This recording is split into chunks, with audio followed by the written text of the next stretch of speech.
ओम शांति। एक शाम को एक फ़कीर भिक्षा के लिए जा रहा होता है, तो उसका कोई बहुत पुराना मित्र बहुत समय बाद उसके पास पहुंच जाता है। तो फ़कीर उसको कहता है कि आप आए तो सही, लेकिन मैंने कुछ 3 घरों में भिक्षा के लिए जाना है। तो वो मित्र कहता है कि मैं भी बहुत समय के बाद आपसे मिला हूँ, चलो मैं भी साथ ही चलता हूँ, लेकिन मेरे वस्त्र बहुत मैले हो गए हैं, तो आपके पास अगर कुछ वस्त्र हों तो मुझे दे दो। तो उस फ़कीर के पास उस देश के राजा ने किसी समय उसे बहुत कीमती वस्त्र दिए होते हैं, तो फ़कीर वो दे देता है अपने मित्र को। तो मित्र जब पहनता है उन कपड़ों को, तो वो बहुत कीमती होते हैं, तो वो बहुत सुंदर, बहुत तेजोमय दिखाई देने लगता है। पहले घर में जाते हैं भिक्षा के लिए, तो सभी लोग फ़कीर को छोड़कर उस मित्र की तरफ ही देखने लगते हैं, क्योंकि बहुत सुंदर पगड़ी और बहुत सुंदर कोट, जूते उसने डाले होते हैं। तो वो सभी पूछते हैं कि ये कौन है, इतने सुंदर, ये कौन व्यक्ति हैं? तो फ़कीर कहता है कि ये फ़लाना फ़लाना इनका नाम है, ये इस देश से आए हैं, मेरे मित्र हैं, और रही बात कपड़ों की, वो मेरे हैं। क्योंकि जैसे ही उसने कपड़े दिए और वो बहुत सुंदर दिखाई देने लगा उसका मित्र, तो फ़कीर के मन में आया कि कहीं मैंने गलती तो नहीं कर दी देकर। फिर वो सोचता है कि मुझे इन कपड़ों से क्या लेना देना है, मैंने तो कभी देखे भी नहीं, खोल के इनको कभी पहनने का सोचा भी नहीं, मैं तो फ़कीर हूँ, इन चीज़ों से बहुत ऊपर उठ चुका हूँ।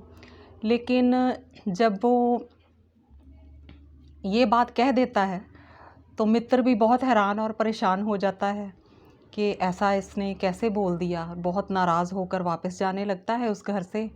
तो फ़कीर जो होता है उससे माफ़ी मांगता है अपने मित्र से, और उसको मनाता है कि पता नहीं ये बोल कैसे निकल गए मुंह से। वैसे तो मैंने कभी इन कपड़ों के बारे में सोचा तक नहीं, लेकिन पता नहीं क्यों ये बात मुंह से निकल गई। और उसको मनाकर फिर दूसरे घर में जाते हैं, और रास्ते में भी उसको मनाते जाता है कि अब से ये वस्त्र आपके ही हैं, मैं नहीं वापस लूँगा, अब ये आपके ही हैं। लेकिन जितना वो बताता है अपने मित्र को कि आपके ही हैं, उतना ही अंदर चल रहा होता है कि मेरे हैं। तो हैं दूसरे घर में, तो दूसरे घर के लोग भी उसी मित्र की तरफ देखने लगते हैं, क्योंकि वो बहुत अच्छा दिखाई दे रहा होता है, और फ़कीर तो उसके सामने बहुत दीनहीन सा दिखाई दे रहा होता है। तो दूसरे घर के लोग भी यही बात पूछते हैं। तो फ़कीर कहता है कि फ़लाना फ़लाना इनका नाम है, इस देश से आए हैं, और रही बात कपड़ों की, वो इनके ही हैं। और मित्र तो अब और ज़्यादा ही परेशान हो जाता है कि ये इसने ऐसा, दूसरी बार इसने ऐसा कह दिया, कहा तो इनके ही हैं, लेकिन इनका कहने के पीछे जो भाव था वो मेरे वाला ही था। कि हम किसी की चीज़ को ये थोड़ी कहेंगे कि ये आपकी है। तो भाव दूसरा प्रकट हो रहा था, कहा कुछ और जा रहा था। तो वो मतलब बस हो जाती है और कहता है कि मैं तो अब वापस ही जाता हूँ। तो फ़कीर तो उसके पैरों में गिर जाता है और कहता है कि मुझे माफ़ कर दो। ये गलती पता नहीं मुझसे बार-बार क्यों हो रही है। ये मेरे लिए क्या मायने रखते हैं वस्त्र, और पता नहीं क्यों ऐसे मेरे साथ हो रहा है। तो मुझे आप माफ़ कर दो, अगर आप ऐसे चले गए तो मैं कभी जीवन भर अपने आप को माफ़ नहीं कर सकूँगा। और फिर से उसको मनाता है, और उसके बाद कहता है अब से हमारे बीच में इन वस्त्रों की बात कभी आएगी नहीं। जो मर्ज़ी हो जाए, हमारी मित्रता ज़्यादा ज़रूरी है। तीसरे घर में जाते हैं, मनाकर उसको ले जाता है, और वहाँ पर भी जब लोग यही बात पूछते हैं कि ये कौन है इतने सुंदर, इतने तेजस्वी, तो वो फ़कीर फिर से ये कहता है। अब मित्र के भी कुछ होने लगता है कि अब ये क्या बोलेगा। तो फ़कीर कहता है कि फ़लाना-फ़लाना इनका नाम है, इस देश से आए हैं, और रही बात कपड़ों की, कपड़ों में क्या रखा है, इनके हों या मेरे हों, क्या रखा है। और अब बस हो जाती है उसकी भी, और वो नाराज़ होकर वापस चला जाता है।